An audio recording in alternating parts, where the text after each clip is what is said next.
Monsieur Jourdain faisait de la prose sans le savoir. Oui, mais moi je fais pas. Ouais. Je fais rien du tout, à vrai dire. Bon, alors, vous m'avez invité, c'est pas la première fois que vous m'invitez. Non. C'est à cause de lui, il a été mon étudiant, ce pauvre garçon. C'est pour ça qu'il a fallu que je le défende à l'époque, je me souviens. Et c'est pour ça que je viens avec plaisir. Bon, alors, cela dit, je vais vous parler quelques instants, hein, pas trop longtemps, parce qu'en effet, je sors d'un voyage, je suis un peu encore dans les vapeurs brésiliennes. Alors, c'est toujours pour moi un plaisir de retrouver des amis. Alors, bien sûr, ce que je vais dire, c'est sur la guerre juste, et pas sur ce qui a été marqué sur le papier, la paix juste. En tout cas, c'est un beau sujet que vous proposez, guerre et paix. Voilà.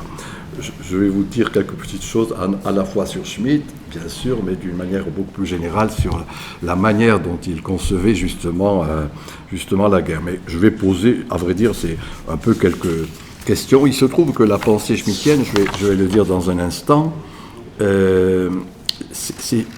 est tout de même quelque chose qui contrevient à ce que furent tout au long du XIXe siècle des catégories fréquemment utilisées, celles d'avant-garde, celles de progressistes, celles de révolutionnaires, etc. Et d'ailleurs, il a payé très cher, et il montre comment ces catégories-là sont des catégories assez vieillottes. Et pour ma part, puisque j'ai eu la chance d'être en particulier éduqué par Julien Freund, qui était un de mes maîtres à Strasbourg et qui était très proche de Schmitt, j'ai eu la chance de rencontrer Schmitt pendant 3 ou 4 fois, et j'ai discuté avec ce vieux monsieur d'une manière fort pertinente. Et c'est lui qui m'a rendu d'ailleurs attentif à une des banalités que, quand on m'invite ou quand on prend le risque de m'inviter, je rappelle toujours, à l'encontre justement de notre progressisme, qui est un peu ce qu'on a intégré sans bien y faire attention. La culture va c'est ce qu'on suce avec le biberon, si je puis dire, et on continue à apprendre dans l'alma mater universitaire. À l'encontre de cela, moi, ce que j'ai appris de Schmitt, c'est qu'il y avait des époques. Précisant qu'il était, époque en grec, ça signifie parenthèse. Et donc, comme le sien, moi, de mon point de vue, je me suis employé à toujours montrer, quand je le pouvais, que était en train de s'achever, de se fermer la parenthèse moderne, et que s'ouvrait une autre parenthèse, faute de mieux. Je suis de ceux qui considèrent que c'est cette postmodernité à l'état naissant, une autre parenthèse qui s'ouvre. En même temps, des bons esprits, lui en est un, rappellent que justement, entre deux époques, une époque ça dure 3-4 siècles, et qu'entre deux époques, il y a, on est précis d'un point de vue sémantique, il y a des périodes qui durent quelques décennies et qui sont, à bien des égards, un peu des périodes, ce que nous vivons, de mon point de vue, des périodes quelque peu crépusculaires. Et que dans ces périodes-là, justement, il faut arriver à trouver les mots qui soient pertinents et qui, justement, soient en accord avec les choses. Si je reprends là une idée que Michel Foucault a bien montrée, les mots et les choses. Et je considère que nous sommes dans un de ces moments où les mots pertinents n'existent plus, où il y a à bien des égards des incantations. Des incantations, c'est quand, les ethnologues nous le montrent bien, c'est quand on chante quelque chose dont on n'est pas convaincu. Et donc il y a toute une série de ces incantations contemporainement sur la République, les valeurs républicaines, la démocratie et autres contrats sociaux qui, de mon point de vue, ne sont plus en pertinence avec eux. D'où la nécessité, nous sommes dans un de ces moments à trouver, encore une fois, les mots les moins faux possibles. Alors, c'est en ce sens, si vous voulez, que Schmitt s'est employé, juriste allemand, qui a écrit en particulier plusieurs livres, maintenant qui sont largement traduits en français, mais un dont je vais me servir aujourd'hui, qui s'appelle « Théologie politique », un livre majeur, curieusement, écrit en 2 parts. La première partie est de 1922, et ce n'est qu'en 1950 qu'il écrit cette seconde partie, comme étant, si je puis dire, un écho, en quelque sorte, à ce qu'il avait posé en son début, et en rappelant la phrase légèrement ironique mérite attention, Il dit en général sur ce livre, mais d'une manière beaucoup plus globale pour tout ce qu'il dit, ce sont des œuvres désespérément hermétiques. Voilà. J'ai beaucoup aimé ça parce que d'une certaine manière, c'est un peu également cela qui caractérise mes livres. Hein. Ils sont hermétiques, désespérément à bien des égards. Voilà. Mais en même temps, je trouve que c'est important de maintenir cet hermétisme à un moment comme le nôtre, je viens de dire période crépusculaire, où nous vivons une certaine détresse théorique, quand ce ne sont pas en quelque sorte les sempiternels caquetages qui dominent sur la scène publique dans ses diverses modulations. Alors, à partir de là, je vais donner 2 ou 3 perspectives pour comprendre ce Carl Schmitt, je dis bien, hein, théologie politique. C'est paru chez Gallimard d'ailleurs, il y a 1 ou 2 décennies. Il ne faut pas oublier, et par rapport au thème qui est le vôtre, c'est important, c'est qu'il est un catholique assumé, avec d'ailleurs toutes les conséquences strictement personnelles qui furent les siennes, hein, de manière tout à fait anecdotique. Par exemple, il se marie dans les années 20 avec une personne, une Romaine, il divorce rapidement, mais catholique qu'il est, il ne va plus du tout à la communion jusqu'à ce que, 1950, sa femme meure et qu'il puisse légitimer la seconde femme. Vous voyez un peu le laps de temps qui est le sien. Peu importe, ça c'est tout à fait anecdotique. C'est intéressant, c'est que, et pour ma part, il se trouve que d'une manière curieuse, ce qui furent mes premiers textes et ce que j'ai repris il y a quelques années, passionné que je suis de saint Thomas d'Aquin, lui-même était un thomiste réputé sur un point précis, la christologie politique, c'est-à-dire cette dualité qui existe entre le Christ, vrai Dieu et vrai homme. Vous voyez un peu cette perspective, à la fois le temporel et le spirituel. Et ça, c'est typiquement ce qu'il doit, bien évidemment, à saint Thomas d'Aquin, cette dualité que l'Aquinat a développée lorsqu'il parle du droit des prudents.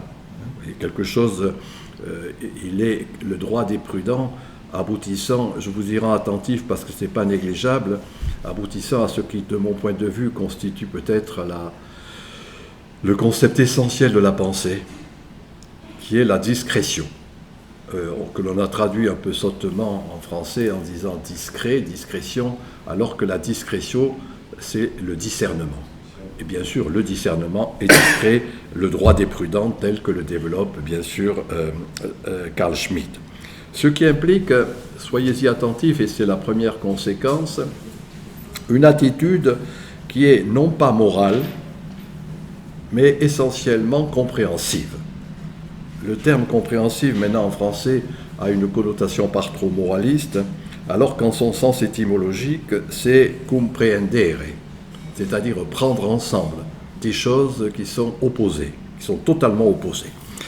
En la matière, voyez-vous, quelque chose qui ne repose plus sur cette logique auquel on est habitué.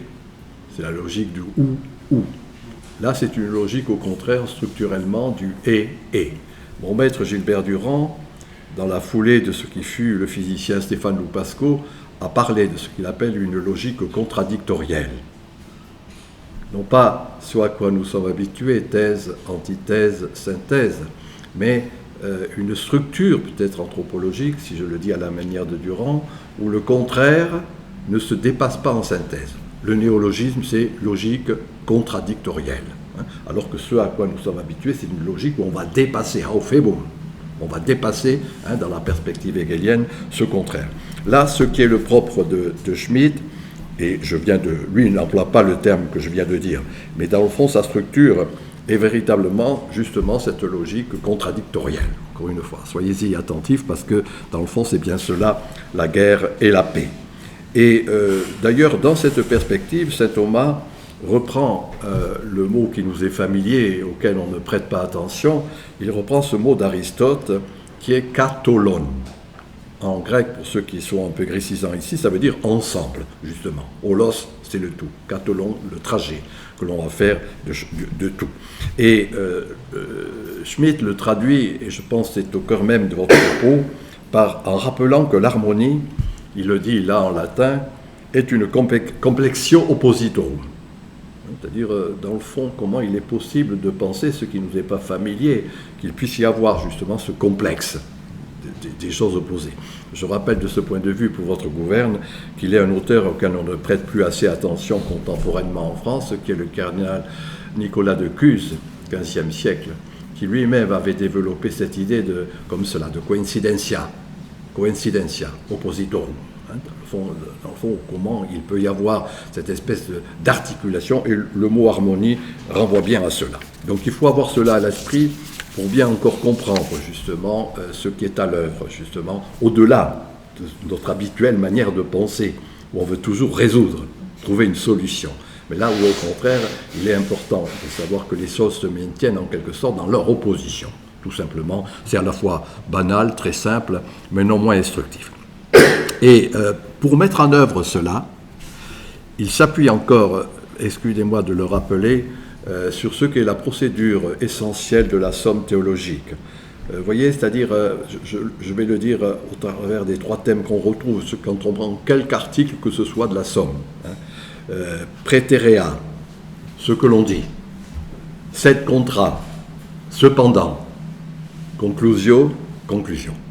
Respondeo, exactement. Respondeo. Vous voyez cette gradation qui fait que quelque question que ce soit, il va y avoir cette espèce de perspective qui, dans le fond, est une espèce d'intégration, justement, de ce qu'a priori, d'une manière morale, on met de côté. En rappelant d'ailleurs, dans cette perspective, que justement la logique qui est en œuvre dans cette coincidentia, c'est pas une logique du devoir être, ce que doivent être les choses, ce qu'on aimerait qu'elles soient, ce que ces choses pourraient être, etc., etc., etc. Nietzsche l'a bien montré à sa manière. Mais que ce qui est en jeu en la matière, c'est dans le fond ce qui est, tout simplement. Il est bien évident que ce qui est nous choque à bien des égards, mais n'est plus dès lors de l'ordre de la démonstration. Mais moi j'ai employé le vieux mot français pour dire monstration. Fût-ce, bien sûr, ce qui est monstrueux, mais qui n'en est pas moins là. Voyez. Donc du coup, il y a là lieu d'être attentif à cela, ce qui va à l'encontre. Et bien sûr, quand on parle de sujets tels que vous l'aviez abordé aujourd'hui, guerre et paix, ce n'est pas de l'ordre du moralisme, puisque j'ai cité Nietzsche, souvenez-vous de cette expression, la moraline, cette espèce de, en quelque sorte, d'humeur qui est la nôtre et qui sort toujours, mais ce qui est. Voilà. Alors, concernant précisément Carl Schmitt, et c'est en accord avec la thématique du jour, il montre que sur ce problème de la guerre et de la paix, il faut tenir compte de la puissance, il faut tenir compte de la contrainte, il faut tenir compte de la violence.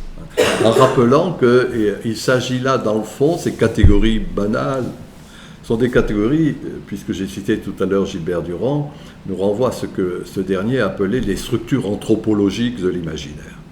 C'est une dimension où la perspective archétypale jungienne, de ce point de vue, je le dis sans beaucoup de compétences, mais avec beaucoup d'appétence pour cet auteur, renvoie bien à ces choses indépassables, fondamentalement, mais qui sont là. Le terme structure anthropologique de Gilbert Durand me paraît être particulièrement pertinent. Et c'est amusant de voir que contemporainement, dans le débat intellectuel, de plus en plus, même si c'est d'une manière pas mal maladroite, revient cette idée de l'archétype, archétypal, sous ses diverses modulations, même si on oublie que dans le fond, le propre même de l'archétype était quelque chose qui renvoyait justement arché, à ce qui est non pas dépassé, archaïsme, dans le sens habituel du terme, mais fondamental, arché, ce qui est premier. Donc, encore une fois, des éléments, la violence et du nombre, vous l'avez compris.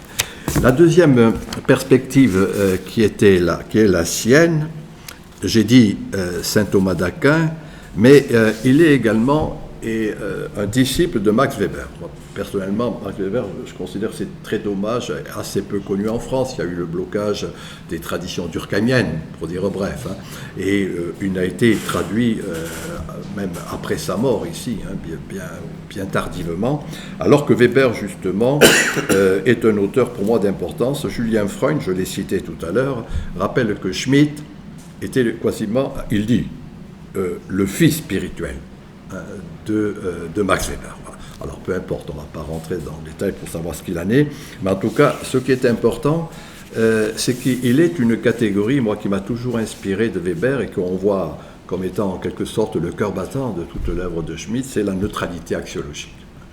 Moi, pour ma part, dans tous mes livres, j'ai fondé toutes mes analyses là-dessus, ce qui m'a valu beaucoup d'ennuis de mes chers collègues.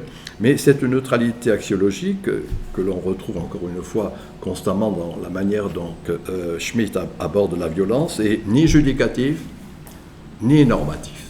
Je l'ai dit tout à l'heure, ce n'est pas une logique du devoir-être, c'est voir. Le savoir, si je puis m'amuser ainsi, c'est voir ça, c'est-à-dire voir ce qui est là et qui a bien des égards indépassables. Alors, tout cela aboutit à cette distinction essentielle qui peut paraître un peu absconse, mais qui n'en est pas moins, pour moi, importante, qui est au cœur même, ou le fil rouge, on va dire, des divers livres, j'en citerai un dans un instant, de Schmitt, la substance et l'instance. On ne prête pas attention à cela. Alors que le propre de la substance, on le sait, c'est ce qui perdure, ce qui tient, substantiel, pour le dire en des termes très simples. Alors que l'instance est justement, là, dans son point de vue étymologique, ce qui est ponctuel. Et donc il faut avoir à l'esprit, si vous voulez, ces deux dimensions, ce qui aboutit à deux mots que malheureusement nous employons encore l'un pour l'autre dans notre tradition culturelle française. C'est le drame et le tragique. Moi, je me suis employé à montrer qu'il y a... Enfin, je me suis employé à montrer que, de toute façon, sémantiquement, il y a une grande différence entre le drame et le tragique, alors que maintenant, entendez quelque discours que ce soit, vous entendez quelque chose qui est dramatique, virgule, tragique. On prend l'un pour l'autre et on peut s'amuser à voir ça. Drao, dramein, en son sens simple, c'est justement ce qui évolue. Très précis, c'est ça, le mot drame. Et précisément ce qui renvoie bien évidemment à une solution. Ça a été formalisé par bien sûr Hegel, et puis par après Marx l'a socialisé, je puis dire, cette expression « toute société ne se pose que les problèmes qu'elle peut résoudre », phrase typique marxienne, et qui s'inscrit véritablement dans cette instance que je dis ponctuelle, c'est-à-dire, alors en termes plus simple, quoi qu'on n'y fasse pas attention, thèse, antithèse, synthèse. Voilà ce qu'est l'instance, voilà quelque chose qui est dramatique. Je dis que nous sommes formés par cette perspective, encore une fois, d'évolution, de solution, la dialectique ou le théâtre du boulevard, le mari, la femme et l'amant. Il y a toujours une solution en bout de course. Et ça, c'est là, donc l'instance dramatique. Alors que la substance, j'ai dit, est tragique. Le terme grec est intéressant, aporein. Aporein, ça veut dire tout simplement l'aporie, bien sûr, puisque nous connaissons tout de même l'expression en français, mais on oublie que cela veut dire sans solution. L'aporie en grec, c'est un col inaccessible, ou en tout cas un col qu'il est difficile à passer pour accéder justement à la vallée suivante. Et dans le fond, voilà la grosse distinction qui va être constante dans l'œuvre de Carl Schmitt. Alors c'est ce qui le conduit à un autre livre que je vous conseille, mis à part Théologie politique, qui s'appelle le Nomos de la Terre. Alors on n'a pas traduit Nomos, le titre français garde ce terme, Nomos de Herd, c'est la loi de la Terre. Nomos, nomothétique, etc., on le sait, c'est la loi. Et c'est dans cette œuvre-là qu'il va développer deux mots très très simples, somme toute, et qui est pour lui la relation, et pas la dialectique, mais la dialogie existant entre l'ami et l'ennemi. Et ça, c'est l'expression essentielle quand on veut comprendre Carl Schmitt. Il montre que tout repose sur cette espèce, je viens de dire, dialogie.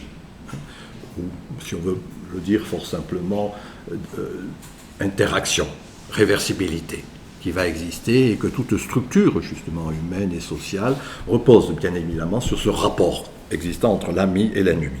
Avec une petite nuance qui mérite d'être rappelée, inimicus, c'est l'inimitié personnelle. Hostis, c'est l'ennemi public. Voilà, on fait peu cette distinction, et il rappelle encore une fois cette distinction. Dans l'ennemi, il y a les deux aspects que je viens ici d'indiquer, en montrant, si j'ai le temps, peut-être je citerai une ou deux phrases de lui in fine, où, bien voilà, on considère toujours la guerre comme étant le problème de l'inimicus, de l'inimitié personnelle. alors que c'est le problème de l'hostis, c'est-à-dire encore une fois de l'ennemi public avec lequel bien sûr il faut se comporter. Ce qui le conduit, et je cite ici notre auteur qui l'a inspiré, qui est un auteur, je me souviens moi pour les gens de mon âge qu'on lisait, qui est Clausewitz. Et Clausewitz avait cette petite formule que tout le monde sait, qu'on répète à tire-larigot, mais qui est non moins juste. La guerre, c'est la continuation de la politique par d'autres moyens. Voilà. Banal de dire, mais je crois qu'il est important de le rappeler. En d'autres termes, si on reprend les catégories que j'ai posées, c'est l'ultima ratio, le but ultime justement de l'hostilité, de l'hostis, c'est-à-dire encore une fois de l'ennemi public. Et c'est le cœur battant, dans le fond, de l'œuvre de Schmitt, en rappelant, je l'ai dit au début, que la violence est constitutive de la vie en société. Il reprend là, ici, tout simplement, dans le fond, l'expression que nous connaissons tous d'Aristote, zoon politikon, auquel on ne prête pas attention, c'est animal politique. Et donc il y a dans toute animalité, bien sûr, quelque chose qui est de l'ordre de la violence, on va dire, de cette animalité. D'ailleurs, il rappelle, et c'est une idée qu'il a en commun avec Heidegger, que c'est quand et parce que on a refusé l'animalité que cela aboutit à la bestialité. Que dans le fond, le propre de l'animalité, c'est, si je puis le dire fort simplement, une espèce d'homéopathisation de la violence. Et que les sociétés, et le siècle dernier nous a donné maint exemple en ce sens, les totalitarismes nazis ou communistes en sont l'expression, c'est parce qu'au nom de quelque chose, encore une fois, qui serait de l'ordre de l'idéal, on refuse cette animalité qui a la bestialité, et nombre d'exemples en ce sens le montrent bien. Voilà, le zoon politikon est et reste un animal. Ce que montre Schmitt, moi pour ma part, ce fut également un élément important dans le livre que j'ai écrit sur la violence, c'est qu'il convient à bien des égards uniquement de ritualiser. J'ai dit tout à l'heure homéopathiser, mais que dans le fond les sociétés équilibrées ont su tout simplement non pas dénier, mais ritualiser. Encore une fois, quelque chose qui est là.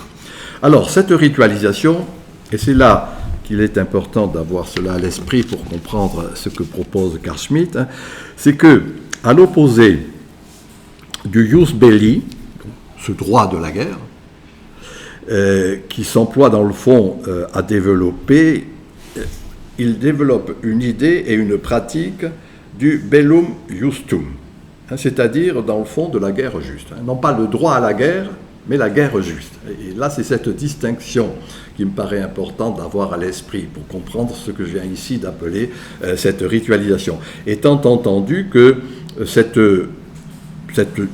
guerre juste est ce qu'il appelle une justa causa, c'est-à-dire une cause juste.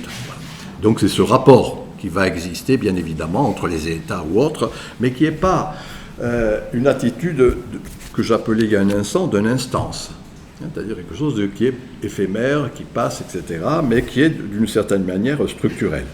Et que c'est si on sait faire ça qu'on peut comprendre ce qu'il en est du jus in bello, c'est-à-dire au droit à la guerre. Vous voyez bien un peu le propos, c'est-à-dire encore une fois, il y a cette espèce de gradation, et que c'est dans cette perspective, puisque c'est un juriste qui utilise les catégories latines, eh bien c'est bien cela, le jus in bello, c'est-à-dire le droit à la guerre. C'est un peu paradoxal. Il y a dans sa perspective un droit à la guerre qui justement est quelque chose qui peut permettre, dans le sens que j'indiquais il y a un instant, de la ritualiser.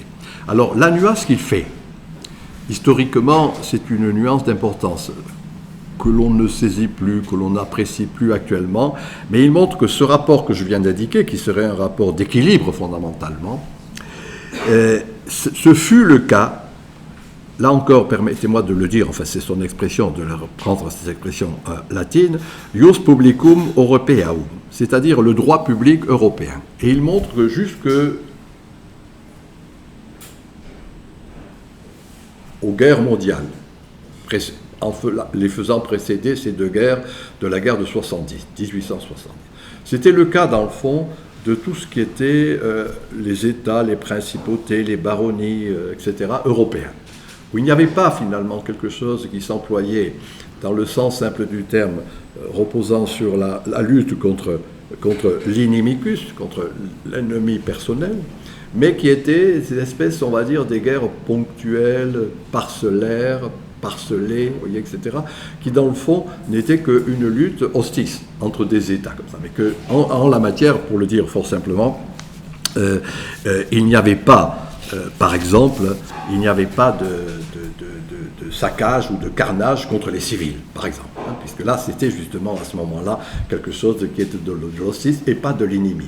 Et il montre bien que ce droit, si vous voulez, que ce sont, le terme d'ailleurs c'est lui qui l'emploie, que ce sont ces guerres mondiales, à un certain moment, avec la précédence qui donne, ainsi que je l'ai rappelé, à la fin du XIXe siècle, que c'est cela que ces guerres mondiales vont faire voler en éclats. Ce ius, encore une fois, que je viens ici de dire, publicum europaeus.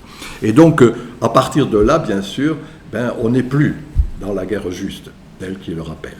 On est dans quelque chose qui fait qu'il y a un débridement, à tout le moins, justement, de ce droit-là. Alors, pour ce faire, il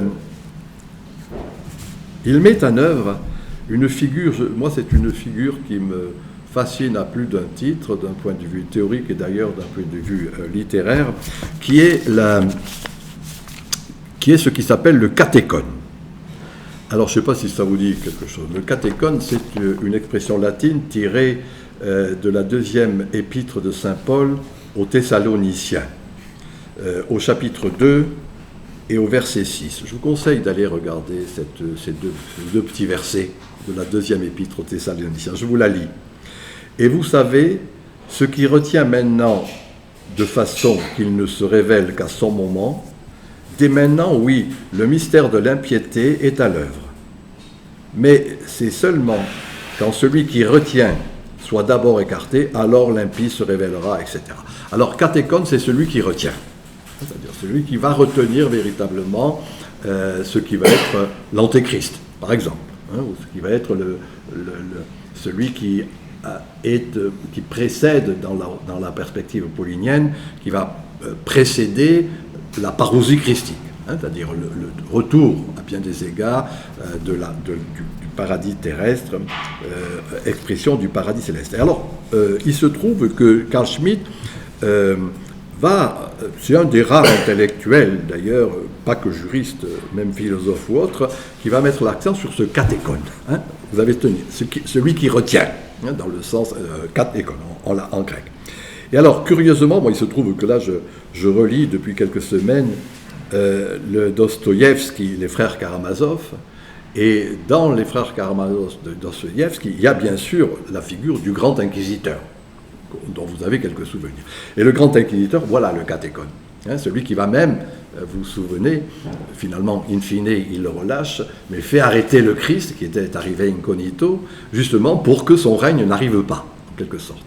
Et le grand inquisiteur, hein, ce cardinal espagnol, dans le fond, tel que le décrit Dostoïevski, c'est la figure du catéchone, c'est-à-dire, il va chasser le Christ au nom. Et c'est cela qui est important, et c'est cela que Carl Schmitt développe quand il reprend cette figure du grand inquisiteur, et donc la figure paulinienne du catéchone. Il dit qu'il va chasser le Christ au nom de l'universalisme, c'est-à-dire au nom de l'humanité. Donc du coup, il n'y a plus cette distinction que j'ai posée au début comme étant essentielle à la pensée schmittienne, hein, c'est-à-dire le fait qu'il y a censément quelque chose qui est possible et qui est de l'ordre de l'humanité. Qu'est-ce que ça veut dire, ça ? Ça veut dire que c'est au nom de ce concept d'humanité, un humanisme, je dirais, de bas étage, hein, qui n'est pas à confondre, je le rappelle souvent, avec l'humanisme intégral, tel que Jacques Maritain l'a développé. L'idée d'humanisme intégral, ça rappelle quoi ? Ça rappelle qu'il y a de l'humus dans l'humain, et qu'il faut avoir l'humilité d'accepter cette humus, c'est-à-dire cette boue dans l'humain, en la matière, le et ainsi que je l'ai dit. Là, au contraire, ce que montre Schmitt, en s'inspirant en la matière du grand inquisiteur de Dostoïevski, c'est que, dans le fond, il y a un concept d'humanité générale, qui est celle du bien, fondamental, du bon, enfin, etc. On pourrait décliner à l'infini cela. Et je rappelle d'ailleurs pour mémoire que nous avons un penseur français qui est peu connu, qui s'appelle Proudhon, qui montrait comment, d'une certaine manière, ce concept d'humanité était un concept trompeur, dit-il. Ces petites parenthèses, je le cite juste pour mémoire. Mais dans le fond, c'est ce qui conduit, l'expression triviale est de ce point de vue intéressant, à rejeter la guerre, vous voyez, la der des der. Il n'y en aura plus après. Et cela a été dit fréquemment, la der des der. Alors que, je dirais, on sait bien l'inanité de cette der des der, qu'il y a toujours quelque chose qui va ressurgir en la matière. Alors voilà la position de Schmitt. Je vais tout de même vous lire cette phrase du Nomos de la Terre. Rien ne permet de justifier la guerre si ce n'est la nécessité vitale de maintenir sa forme propre d'existence collective face à une négation tout aussi vitale de cette forme. Il n'est pas un programme, pas d'idéal, de normes ou de finalité qui puisse conférer le droit de disposer de la vie physique d'autrui. Rien de cela n'a de valeur normative. Il s'agit au contraire de valeurs purement existentielles, montrant que la finalité rationnelle n'a pas de normes. Mais il s'agit d'une logique, dit-il, exclusivement politique, de lutter contre eux par l'emploi de la violence. Une guerre a un sens quand elle est dirigée contre un ennemi véritable, non parce qu'elle est juste. Voilà, en quelques phrases qui est un peu complexe dans le Nomos de la Terre, un peu quelle est la position schmittienne, qui s'emploie encore une fois, non pas à abolir la guerre au nom de l'unité, universalisme, humanité, encore une fois, avec le bon vouloir, les bons sentiments qu'il y a là derrière, mais dans le fond, à transformer, je redis encore ici ces expressions, le jus ad bellum, le droit à la guerre, en jus contra bellum, le droit contre la guerre.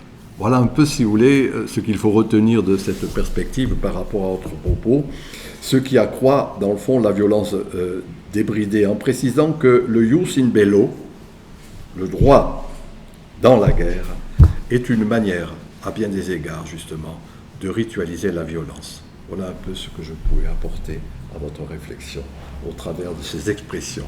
Merci qui ne sont beaucoup, pas Michel. compliquées, mais qui en ont Je pas pense qu'il y aura quelques réflexions, quelques questions.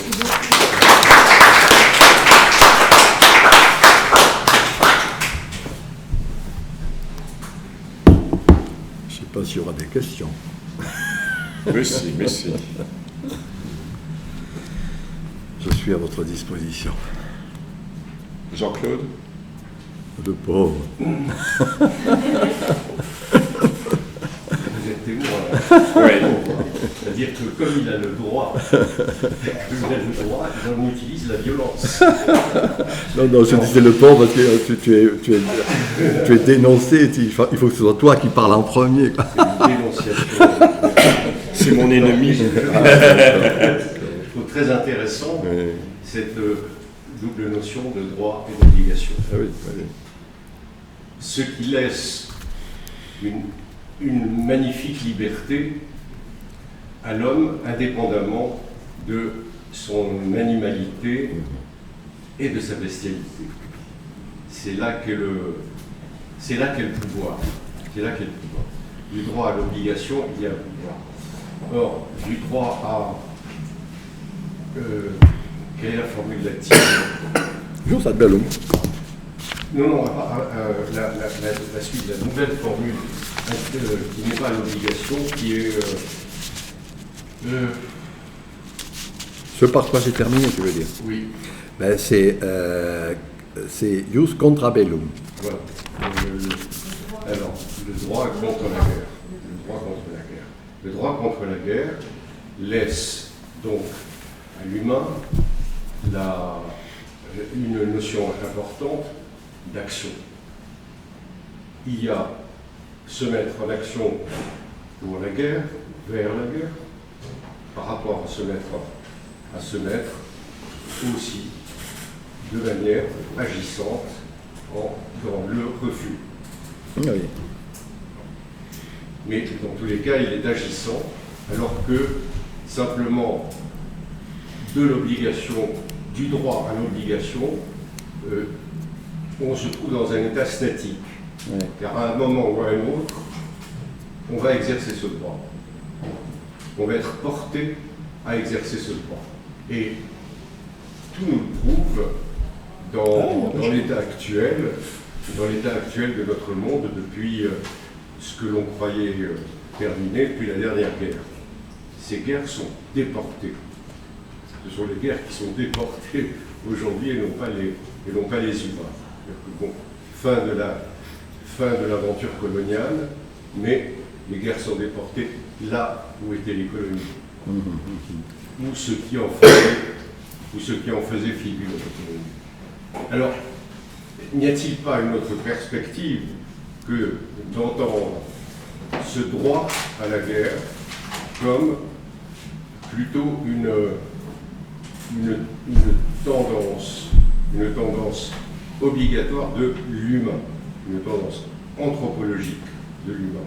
L'humain est condamné à la guerre, même si il y a des instants de paix intermédiaires. Les instants de paix ne sont qu'intermédiaires, puisque guerre il y a.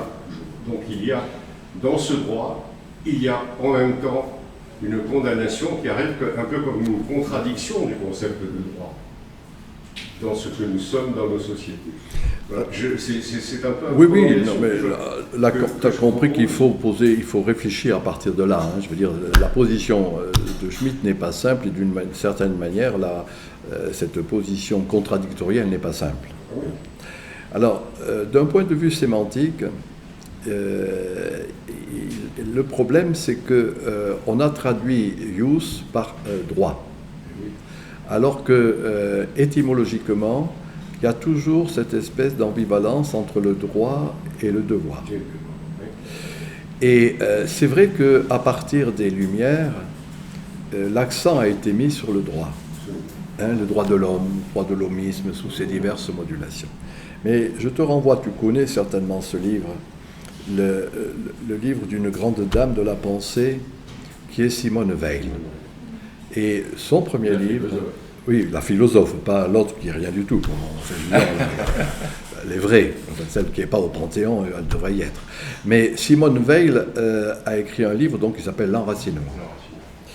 Et à la première page de L'Enracinement, la première page, moi je le relis encore récemment, je l'ai toujours à portée de main, ce livre, elle montre bien qu'au-delà du droit tel que nous avons l'habitude de le dire depuis le XVIIIe siècle, hein, c'est le droit de l'homisme, il y a les obligations.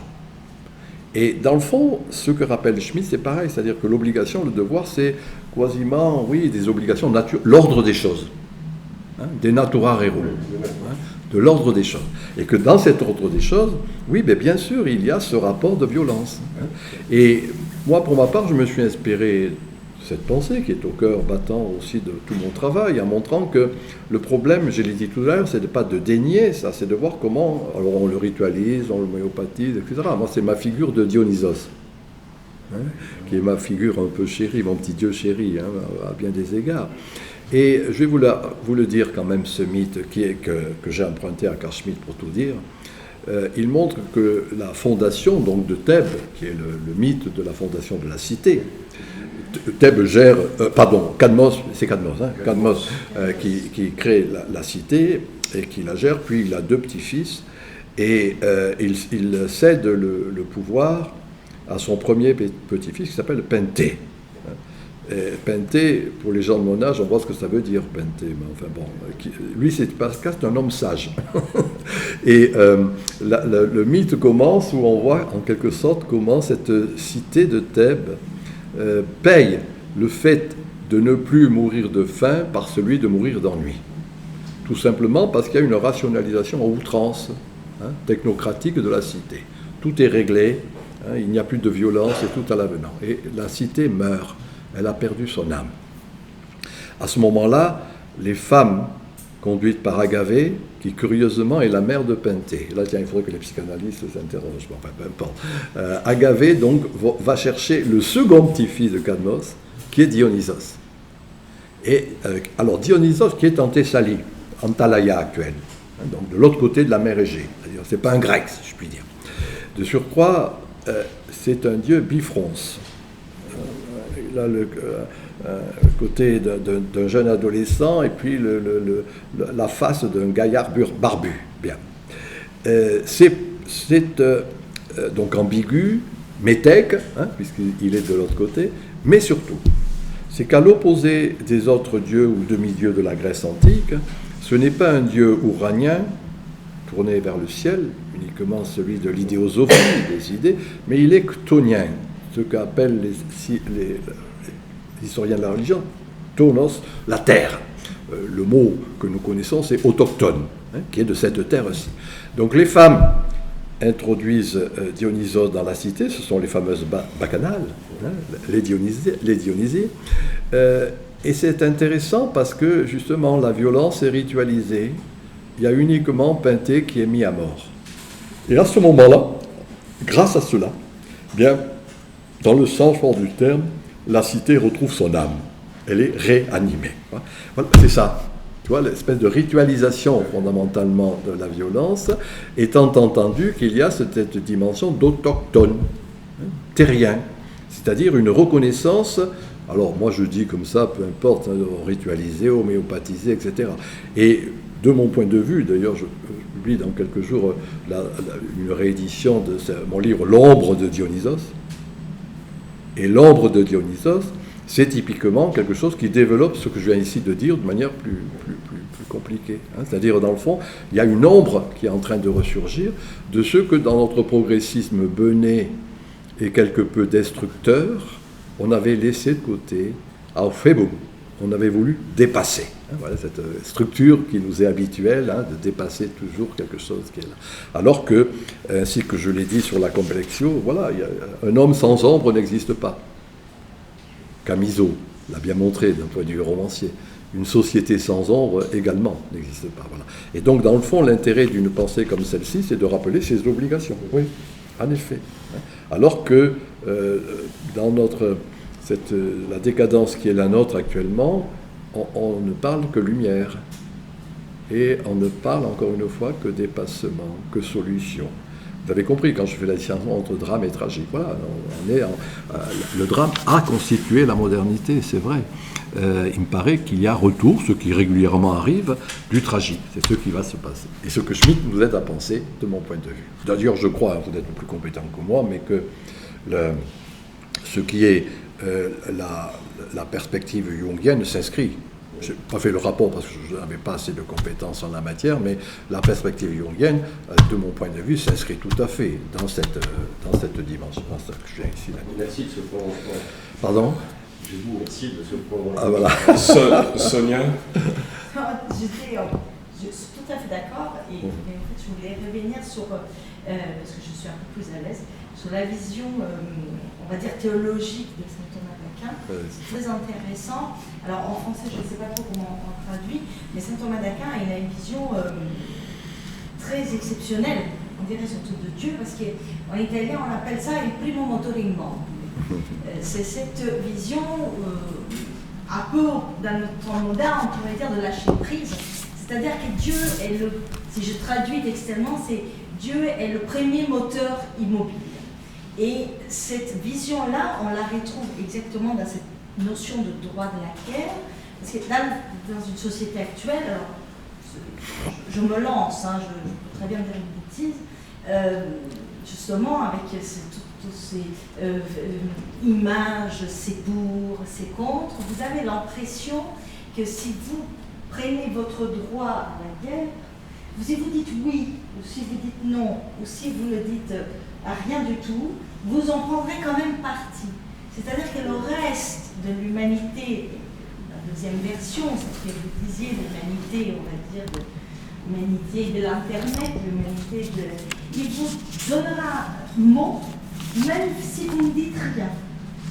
À la limite, un silence peut être plus éloquent que le fait de dire mot. Et je retrouve cette notion un peu de saint Thomas d'Aquin, de cette notion de mobilité mobile, en fait.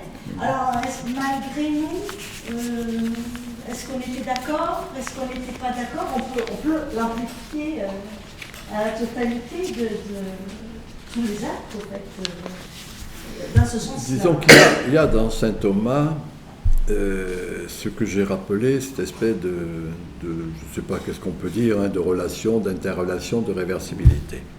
Je vous rappelle, puisque vous le citez, et je l'ai dit tout à l'heure en parlant de cette christologie, c'est-à-dire ce rapport du temporel et du spirituel. Bien. Temporel et spirituel. Ce qu'on a oublié, hein, puisque Gilbert Durand a une très belle formule, il parle de ce qui a caractérisé dans le fond la modernité, c'est le point de coupure. Hein, le point de coupure qui a amené cette distinction irrémédiable entre le corps et l'esprit, la nature, la culture, la dichotomisation. Hein. Je rappelle que c'est la séparation, et Freud, Freud, pas Julien, Freud, la Spaltung freudienne, hein, la coupure, à bien des égards, et que cette Spaltung s'inscrit dans ce principe de coupure. Alors que saint Thomas, puisque vous le citez, je vais vous embêter un tout petit peu, saint Thomas a une très belle formule, et vous me permettrez encore de le dire en latin, « Nihil est in intellectu, quod non sit prius in sensu ». Il n'y a rien dans l'intellect qui n'ait d'abord été dans les sens. Vous voyez, c'est une formule passionnante. C'est à partir de cela, n'est-ce pas, qui va développer cette notion qui a été raptée par quelques escrocs notoires, la notion d'habitus. Et c'est parce qu'il dit, c'est là-dedans, c'est là qu'il faut voir l'origine. Il emploie le mot habitus, et à la première partie, question 49 de la Somme théologique. Vous voyez, je vous donne les précisions si vous voulez aller le vérifier. Et c'est là où il fait ce rapport. Et quand il dit habitus, vous savez que saint Thomas n'a fait que traduire dans le fond, à sa manière, Aristote, c'est la notion d'existe chez Aristote en grec. Donc, l'existe, l'habitus, avec ce rapport passionnant. La petite phrase que je viens de dire est une phrase qui est particulièrement d'actualité. Et moi, ce que j'appelle actuellement de cet oxymore que l'on voit chez les jeunes générations, un corporéisme mystique, un matérialisme spirituel. On pourrait s'amuser à trouver des oxymores du même ordre, si vous voulez, qui traduit non pas la séparation, non pas la coupure, non pas la spaltung, hein, mais au contraire le processus de conjonction. Et là, on est au cœur même de cette idée, guerre et paix. Et. Voilà, et pas c'est tout, ça va, mais je maintiens, le paradoxe, c'est que Internet aidant, saint Thomas d'Aquin, qui n'est plus enseigné, puisque moi j'ai enseigné pendant 40 ans à la Sorbonne, je me rends compte que maintenant on fait que du caquetage, alors que sur les sites, sur les forums, les blogs de discussion, etc., moi j'ai trouvé, puisque je travaille là-dessus actuellement, une quarantaine de groupes de jeunes, étudiants, ingénieurs ou autres, qui sont thomistes, avec lequel on a des échanges les plus pointus sur, par exemple, ce que je viens de dire, voyez, etc., où il y a des débats de cet ordre qui sont passionnants, en tout cas, moi, me passionnent. Voilà. Mais la notion d'habitus, hein, vous voyez, la notion d'habitus, saint Thomas, elle dit, dans le fond, le clerc du quartier latin a, en jouant sur la sémantique, tel type d'habit, telle habitude. C'est ça l'habitus, hein, fondamentalement. Et alors que le juriste de la cité, 200 ou 300 mètres plus bas, a d'autres habitudes et d'autres habits. D'autres habits, d'autres habitudes. Et dans le fond, il montre bien que l'habitus, c'est pas autre chose, c'est ça, c'est l'existe. Hein, c'est-à-dire ce rapport, à bien des égards, qui existe entre le corps et l'esprit, pour dire bêtement les choses. Merci. Merci beaucoup. Frédéric. Alors, juste un petit rappel, vous trouverez donc, près du bar donc, le dernier ouvrage du professeur Michel Maffezoli, donc L'ère des soulèvements aux éditions du CERF. Donc cette année, on a donc voulu lancer un prix littéraire qu'on a nommé donc le prix Antiphon, en hommage à un philosophe grec, un sophiste de l'époque de Socrate, qui est connu pour plusieurs choses, notamment d'avoir écrit un traité sur l'interprétation des rêves, mais également qui fut le premier à ouvrir donc un cabinet où il prétendait pouvoir aider les gens, pouvoir les guérir par la parole. Et donc, historiquement, c'était aussi une manière de le réhabiliter, de dire effectivement dans l'histoire, il est le premier psychanalyste. Donc, il a décidé de faire appel aussi à une artiste, Nathalie, si tu veux bien venir. Donc on a demandé à une artiste, on lui a dit voilà, on voudrait marquer le coup, et sur l'idée, effectivement, on voudrait que ça symbolise la psychanalyse, bien évidemment ce qui symbolise le mieux la psychanalyse étant le divan, on lui a demandé effectivement d'imaginer quelque chose. Je tiens bien.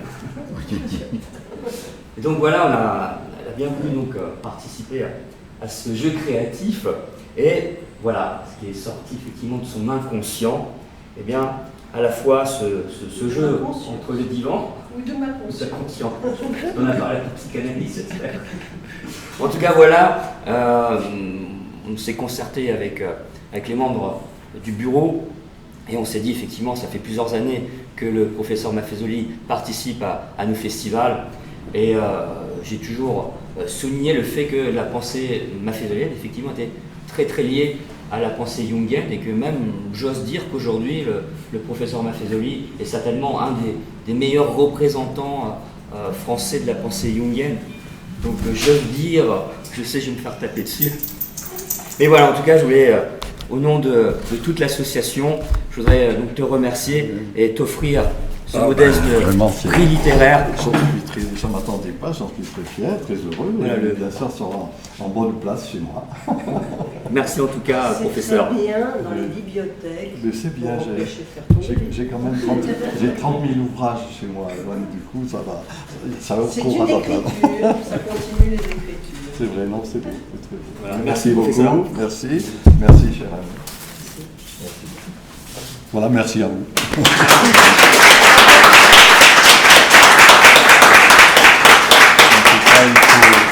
Il faut bien sûr poursuivre cette initiative. Exactement. En tout cas, je la trouve. Toutes les fois où je suis venu, je l'ai trouvé fort intéressant. Merci en tout cas. Voilà. Merci à tout le monde.